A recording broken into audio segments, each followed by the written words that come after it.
ವರ್ಷಕ್ಕೊಮ್ಮೆ ನಡೆಯುವ ಹಾಸನಾಂಬೆ ಜಾತ್ರೋತ್ಸವ ವಿಜೃಂಭಣೆಯಿಂದ ನಡೀತಾ ಇದೆ. ರಾಜ್ಯ ಹೊರ ರಾಜ್ಯಗಳಿಂದಲೂ ಭಕ್ತರ ದಂಡೆ ಹರಿದು ಬರ್ತಾ ಇದೆ. ನಟರು ಸಹ ತಾಯಿಯ ದರ್ಶನವನ್ನು ಪಡೆದುಕೊಂಡಿದ್ದಾರೆ. ಇದರ ಜೊತೆಗೆ ದೇವಸ್ಥಾನದ ಮುಂದೆಯೇ ದಳಪತಿಗಳು ದೊಡ್ಡ ಹಂಗಾಮವನ್ನೇ ಮಾಡಿದ್ದಾರೆ. ಕೇಂದ್ರ ಸಚಿವ ಎಚ್.ಡಿ. ಕುಮಾರಸ್ವಾಮಿ ಹಾಗೂ ಅವರ ಕುಟುಂಬ ಹಾಸನಾಂಬೆ ದರ್ಶನ ಪಡೆಯುವಾಗ ಪ್ರೋಟೋಕಾಲ್ ಬೇಡ ಅಂತ ಎಲ್ಲರಂತೆ ದರ್ಶನ ಪಡೆದಿದ್ರು. ಇದೇ ವಿಚಾರ ಬೆಂಬಲಿಗರನ್ನ ರೊಚ್ಚಿಗೇಳಿಸಿದೆ. ಅರಕಲಗೂಡು ಜೆಡಿಎಸ್ ಶಾಸಕ ಎ. ಮಂಜು ಹಾಗೂ ಕಾರ್ಯಕರ್ತರು ಜಿಲ್ಲಾಡಳಿತ ವಿರುದ್ಧ ಪ್ರತಿಭಟನೆಯನ್ನು ನಡೆಸಿದ್ದಾರೆ. ಉತ್ತರ ಕನ್ನಡ ಜಿಲ್ಲೆಯಲ್ಲಿ ಮತ್ತೆ ಮಳೆ ಚುರುಕುಗೊಂಡಿದ್ದು, ಜಿಲ್ಲೆಯಾದ್ಯಂತ ಭಾರೀ ಮಳೆಯ ಅಲರ್ಟ್ ಘೋಷಿಸಲಾಗಿದೆ. ಇಂದು ಜಿಲ್ಲೆಯ 11 ತಾಲೂಕುಗಳಲ್ಲಿ ಭಾರೀ ಮಳೆ ಸುರಿಯುವ ಸಾಧ್ಯತೆ ಇದೆ ಅಂತ ಹವಾಮಾನ ಇಲಾಖೆ ಎಚ್ಚರಿಕೆ ನೀಡಿದೆ. ಹಲವು ದಿನಗಳ ವಿರಾಮದ ನಂತರ ನಿನ್ನೆ ಸಂಜೆ ಮಳೆ ಆರಂಭವಾಗಿದೆ. ದಿಢೀರ್ ಅಂತ ಹೇಳಿ ಸುರಿದಂತಹ ಮಳೆಗೆ ದೀಪಾವಳಿ ಖರೀದಿಯಲ್ಲಿ ತೊಡಗಿದಂತಹ ಗ್ರಾಹಕರಿಗೂ ವ್ಯಾಪಾರಸ್ಥರಿಗೂ ಪರದಾಟವನ್ನು ನಡೆಸುವಂತಹ ಪರಿಸ್ಥಿತಿ ನಿರ್ಮಾಣವಾಯಿತು. ಬಿಹಾರ ವಿಧಾನಸಭಾ ಚುನಾವಣೆಗೆ ಪಕ್ಷಗಳು ಅಭ್ಯರ್ಥಿಗಳನ್ನು ಘೋಷಿಸ್ತಾ ಇದ್ದಂತೆ ಟಿಕೆಟ್ ಸಿಗದೆ ಕಂಗಾಲಾಗಿರುವ ರಾಷ್ಟ್ರೀಯ ಜನತಾದಳದ ನಾಯಕ ಮದನ್ ಶಾ ಅವರು ಪಕ್ಷದ ಅಧ್ಯಕ್ಷ ಲಾಲು ಪ್ರಸಾದ್ ಯಾದವ್ ನಿವಾಸದ ಹೊರಗೆ ತಮ್ಮ ಬಟ್ಟೆಗಳನ್ನು ಹರಿದುಕೊಂಡು ಪ್ರತಿಭಟಿಸಿದ್ದಾರೆ. ಮಧುಬನ್ ಕ್ಷೇತ್ರದಿಂದ ಟಿಕೆಟ್ ನಿರಾಕರಿಸಿದ್ದಕ್ಕಾಗಿ ಆರ್ಜೆಡಿ ನಾಯಕ ಮದನ್ ಶಾ ತಮ್ಮ ಬಟ್ಟೆಗಳನ್ನು ಹರಿದುಕೊಂಡು ಗೋಳಾಡಿದ್ದಾರೆ. ಪಕ್ಷದ ನಾಯಕ ತೇಜಸ್ವಿ ಯಾದವ್ ತುಂಬಾ ದುರಹಂಕಾರಿ, ಅವರು ಆರ್ಜೆಡಿ ಸರ್ಕಾರ ರಚಿಸೋದಿಲ್ಲ ಅಂತ ಹೇಳಿಕೆಯನ್ನು ಕೊಟ್ಟಿದ್ದಾರೆ. ಬಿಹಾರ ವಿಧಾನಸಭಾ ಚುನಾವಣೆಯ ಕಣ ರಂಗೇರ್ತಾ ಇದ್ದಂತೆ ರಾಜಕೀಯ ನಾಯಕರು ತಮ್ಮ ನಾಲಿಗೆಯನ್ನು ಹರಿಬಿಟ್ಟು ವಿವಾದವನ್ನು ಮೈಮೇಲೆ ಎಳೆದುಕೊಳ್ತಾ ಇದ್ದಾರೆ. ಇದೀಗ ಮುಸ್ಲಿಮರ ಬಗ್ಗೆ ವಿವಾದಾತ್ಮಕ ಹೇಳಿಕೆಯನ್ನು ನೀಡಿ ಬಿಜೆಪಿ ಸಂಸದರೊಬ್ಬರು ಭಾರೀ ಟೀಕೆಗೆ ಗುರಿಯಾಗಿದ್ದಾರೆ. ಬಿಜೆಪಿಯ ಕೇಂದ್ರ ಸಚಿವ ಗಿರಿರಾಜ್ ಸಿಂಗ್ ಅಲ್ಪಸಂಖ್ಯಾತ ಸಮುದಾಯದ ವಿರುದ್ಧ ನೀಡಿರುವ ಹೇಳಿಕೆಯಿಂದ ವಿವಾದಕ್ಕೆ ಕಾರಣವಾಗಿದೆ. ಮುಸ್ಲಿಮರನ್ನ ನಮಕ್ ಹರಾಮ್ಗಳು ಅಂತ ಹೇಳಿ ಅವರು ಕರೆದಿದ್ದಾರೆ.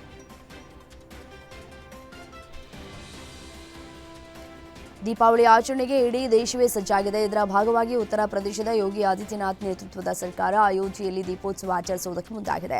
ಇದರ ವಿರುದ್ಧ ಸಮಾಜವಾದಿ ಪಾರ್ಟಿಯ ಮುಖಂಡ ಅಖಿಲೇಶ್ ಯಾದವ್ ನೀಡಿದ ಹೇಳಿಕೆ ಹಿಂದೂಗಳ ಕೆಂಗಣಿಗೆ ಗುರಿಯಾಗಿದೆ. ದೀಪಗಳು ಮತ್ತು ಮೇಣದ ಬತ್ತಿಗಾಗಿ ಯೋಗಿ ಆದಿತ್ಯನಾಥ್ ನೇತೃತ್ವದ ಸರ್ಕಾರ ಖರ್ಚು ಮಾಡ್ತಾ ಇರುವ ಬಗ್ಗೆ ಆಕ್ಷೇಪವನ್ನು ವ್ಯಕ್ತಪಡಿಸಿದ್ದಾರೆ. ಜೆಎನ್ಯು ಕ್ಯಾಂಪಸ್ನಲ್ಲಿ ದಸರಾ ಹಬ್ಬದ ದುರ್ಗಾ ಮೆರವಣಿಗೆ ನಡೆದ ಸಂಘರ್ಷಣೆಯಲ್ಲಿ ಕಲ್ಲು ತೂರಾಟ ನಡೆಸಿದ್ರಿಂದ ಕೆಲವು ವಿದ್ಯಾರ್ಥಿಗಳು ಗಾಯಗೊಂಡಿದ್ದಾರೆ. ಈ ಹಿನ್ನೆಲೆ ಅಖಿಲ ಭಾರತೀಯ ವಿದ್ಯಾರ್ಥಿ ಪರಿಷತ್ ವಿರುದ್ಧ ಎಫ್ಐಆರ್ ದಾಖಲಿಸುವಂತೆ ಆಗ್ರಹಿಸಿ ಪ್ರತಿಭಟನಾ ಮೆರವಣಿಗೆ ನಡೆಸಿದ್ದ ಜೆಎನ್ಯುಎಸ್ಯು ಸದಸ್ಯರ ವಿರುದ್ಧ ಎಫ್ಐಆರ್ ದಾಖಲಾಗಿದೆ.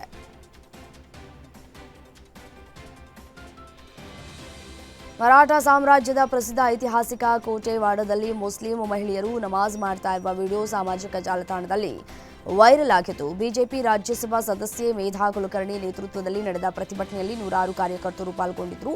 ನಂತರ ಮಾತನಾಡಿದಂತಹ ಮೇಧಾ ಕುಲಕರ್ಣಿ, ಇದು ದುರಾದೃಷ್ಟಕರವಾಗಿದ್ದು ವಾಡಾ ನಮಾಜ್ ಮಾಡುವ ಸ್ಥಳವಲ್ಲ, ಸಂಬಂಧಪಟ್ಟವರ ವಿರುದ್ಧ ಕಠಿಣ ಕ್ರಮವಾಗಬೇಕು ಅಂತ ಹೇಳಿ ಆಗ್ರಹಿಸಿದರು. ವ್ಯಕ್ತಿಯೊಬ್ಬ ಸಮೋಸ ಖರೀದಿಸಿ ಬಳಿಕ ಡಿಜಿಟಲ್ ಪೇನಲ್ಲಿ ಹಣ ಹಾಕೋದಕ್ಕೆ ಸಾಧ್ಯವಾಗಲಿಲ್ಲ. ಆತ ತೆಗೆದುಕೊಂಡ ಸಮೋಸ ವಾಪಸ್ ನೀಡಿದ್ರು ವ್ಯಾಪಾರಿ ಮಾತ್ರ ಹಣ ನೀಡಲೇಬೇಕು ಅಂತ ಹೇಳಿ ಪಟ್ಟು ಹಿಡಿದ ಘಟನೆ ಮಧ್ಯಪ್ರದೇಶದ ಜಬಲ್ಪುರ ರೈಲ್ವೆ ನಿಲ್ದಾಣದಲ್ಲಿ ನಡೆದಿದೆ. ಸಮೋಸ ಮಾರಾಟಗಾರ ಗ್ರಾಹಕರೊಂದಿಗೆ ದರ್ಪದಿಂದ ವರ್ತಿಸಿದ್ದು ಸದ್ಯ ಈ ಕುರಿತಾದ ವಿಡಿಯೋ ಸೋಷಿಯಲ್ ಮೀಡಿಯಾದಲ್ಲಿ ವೈರಲ್ ಆಗ್ತಾ ಇದೆ. ದೆಹಲಿಯಿಂದ ನಾಗಾಲ್ಯಾಂಡ್ ರಾಜಧಾನಿ ನಗರಿ ದಿಮಾಪುರ್ಗೆ ಹೊರಡ್ತಾ ಇದ್ದಂತಹ ಇಂಡಿಗೋ ವಿಮಾನದೊಳಗೆ ಪ್ರಯಾಣಿಕರೊಬ್ಬರ ಪವರ್ ಬ್ಯಾಂಕ್ಗೆ ಬೆಂಕಿ ತಗುಲಿದ ಘಟನೆ ನಡೆದಿದೆ. ಅದೃಷ್ಟವಶಾತ್ ವಿಮಾನದ ಸಿಬ್ಬಂದಿ ಜಾಗೃತೆಯಿಂದ ಪರಿಸ್ಥಿತಿ ನಿಭಾಯಿಸಿ ದೊಡ್ಡ ಅನಾಹುತವಾಗದಂತೆ ನೋಡಿಕೊಳ್ಳುವಲ್ಲಿ ಯಶಸ್ವಿಯಾಗಿದ್ದಾರೆ. ಬಿಹಾರದ ಪಾಟ್ನಾ ವಿಮಾನ ನಿಲ್ದಾಣದ ನಿರ್ಗಮನ ಟರ್ಮಿನಲ್ ಕಟ್ಟಡದ ಬಳಿ ಕಾರು ಪಲ್ಟಿಯಾಗಿದ್ದು ಯಾವುದೇ ಪ್ರಾಣಹಾನಿ ಸಂಭವಿಸಿಲ್ಲ. ಅಪಘಾತ ಸಂಭವಿಸುವ ಮುನ್ನ ತನ್ನ ಕಣ್ಣುಗಳು ಇದ್ದಕ್ಕಿದ್ದಂತೆ ಮುಚ್ಚುತ್ತಾ ಇರುವಂತೆ ಭಾಸವಾಯಿತು ಅಂತ ಕಾರು ಚಾಲಕ ಹೇಳಿದ್ದಾನೆ. ನಾನು ಗಂಟೆಗೆ ಸುಮಾರು 10ರಿಂದ 20 ಕಿಲೋಮೀಟರ್ ವೇಗದಲ್ಲಿ ಚಲಿಸ್ತಾ ಇದ್ದೆ. ಯಾರೋ ಬಂದು ಇದ್ದಕ್ಕಿದ್ದಂತೆ ನನ್ನ ಕಣ್ಣುಗಳನ್ನು ಮುಚ್ಚಿದಂತೆ ಭಾಸವಾಯಿತು. ನಾನು ತುಂಬಾ ವರ್ಷಗಳಿಂದ ಕಾರನ್ನು ಓಡಿಸ್ತಾ ಇದ್ದೇನೆ, ಆದರೆ ಎಂದೂ ಈ ರೀತಿಯಾಗಿ ಆಗಿರಲಿಲ್ಲ ಅಂತ ಹೇಳಿದ್ದಾನೆ.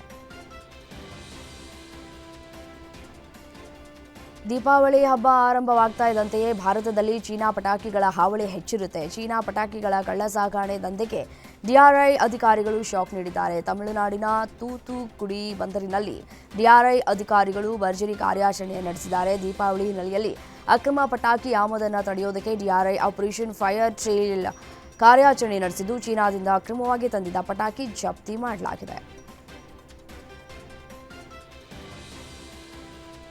ರೈಲಿನಲ್ಲಿ ಪ್ರಯಾಣಿಕರು ತಿಂದು ಬಿಸಾಡಿದ್ದ ಬಾಕ್ಸ್ಗಳನ್ನು ತೊಳೆದು ಮತ್ತದೇ ಬಾಕ್ಸ್ನಲ್ಲಿ ಆಹಾರವನ್ನು ತುಂಬುವ ಪ್ರಯತ್ನ ಮಾಡ್ತಾ ಇದ್ದಂತಹ ವ್ಯಕ್ತಿಯೊಬ್ಬ ರೈಲಿನಲ್ಲಿ ಸಿಕ್ಕಿಬಿದ್ದಿದ್ದಾನೆ. ಬಿಸಾಡಬೇಕಿದ್ದ ಬಾಕ್ಸ್ಗಳನ್ನು ತೊಳಿತಾ ಇದ್ದು ತಮಿಳುನಾಡಿನ ಈರೋಡ್ ಜೋಗಬಾನಿ ಅಮೃತ್ ಭಾರತ್ ಎಕ್ಸ್‌ಪ್ರೆಸ್ ರೈಲಿನಲ್ಲಿ ಈ ಘಟನೆ ನಡೆದಿದೆ. ಈ ಕುರಿತು ಭಾರತೀಯ ರೈಲುಗಳಲ್ಲಿನ ನೈರ್ಮಲ್ಯ ಮಾನದಂಡಗಳ ಬಗ್ಗೆ ಸಾರ್ವಜನಿಕರಲ್ಲಿ ಗಂಭೀರ ಪ್ರಶ್ನೆಗಳನ್ನು ಹುಟ್ಟುಹಾಕಿದೆ.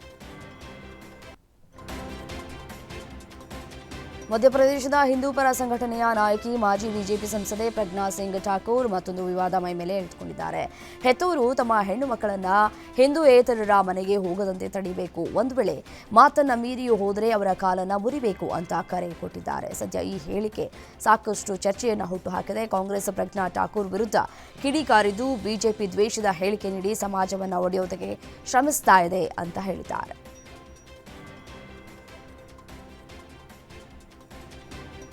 ದೀಪಾವಳಿ ಮುನ್ನಾ ದಿನವೇ ಉತ್ತರ ಪ್ರದೇಶದ ಅಯೋಧ್ಯೆಯ ರಾಮ ಜನ್ಮಭೂಮಿಯಲ್ಲಿ ಪವಿತ್ರ ಸರಯೂ ನದಿ ದಡದಲ್ಲಿ ಸ್ವರ್ಗ ಸದೃಶ ವಾತಾವರಣ ನಿರ್ಮಾಣವಾಗಿದೆ. ಯೋಗಿ ಆದಿತ್ಯನಾಥ್ ನೇತೃತ್ವದ ಉತ್ತರ ಪ್ರದೇಶ ಸರ್ಕಾರ 9ನೇ ಆವೃತ್ತಿಯ ದೀಪೋತ್ಸವ ಆಚರಿಸಿ ಹೊಸ ವಿಶ್ವ ದಾಖಲೆ ಬರೆದಿದೆ.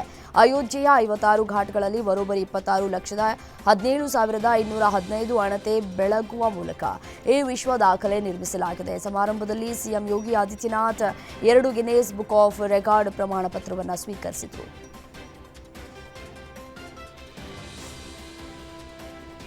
ಬ್ಯಾಂಕಾಕ್ನ ಸಿಯಾಮ್ ಸ್ಕ್ವೇರ್ನಲ್ಲಿ ಪಿಸ್ತೂಲ್ ಆಕಾರದ ವಸ್ತು ತೋರಿಸಿ ಸಾರ್ವಜನಿಕರಲ್ಲಿ ಆತಂಕ ಸೃಷ್ಟಿಸಿದ ಆರೋಪದ ಮೇಲೆ ಭಾರತೀಯ ಮೂಲದ ವ್ಯಕ್ತಿಯೊಬ್ಬರನ್ನ ಪೊಲೀಸರು ಬಂಧಿಸಿದ್ದಾರೆ.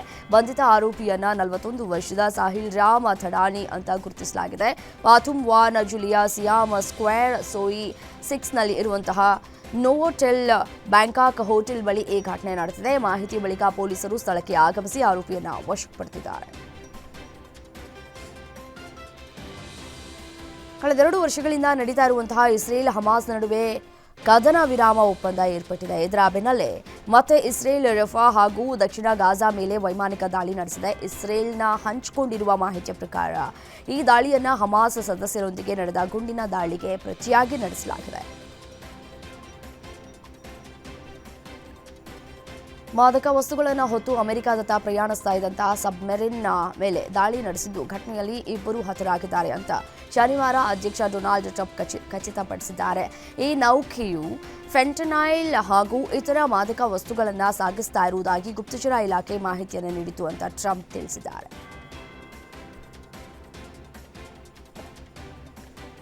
ಅಮೆರಿಕ ಅಧ್ಯಕ್ಷ ಡೊನಾಲ್ಡ್ ಟ್ರಂಪ್ ಅವರ ನೀತಿಗಳು ಮತ್ತು ಆಡಳಿತದ ವಿರುದ್ಧ ನೋ ಕಿಂಗ್ಸ್ ಬ್ಯಾನರ್ ಹಿಡಿದು ದೇಶಾದ್ಯಂತ ಪ್ರಮುಖ ನಗರಗಳಲ್ಲಿ ಲಕ್ಷಾಂತರ ಮಂದಿ ಬೀದಿಗಿಳಿದು ಪ್ರತಿಭಟಿಸಿದ್ರು. New York, Washington DC, Chicago, Miami, Los Angeles, Boston, Atlanta ಮತ್ತು ಶಿಕಾಗೋ ಸೇರಿದಂತೆ ಅಮೆರಿಕದಾದ್ಯಂತ ನೋ ಕಿಂಗ್ಸ್ ಪ್ರತಿಭಟನೆ ನಡೆಸಿದರು.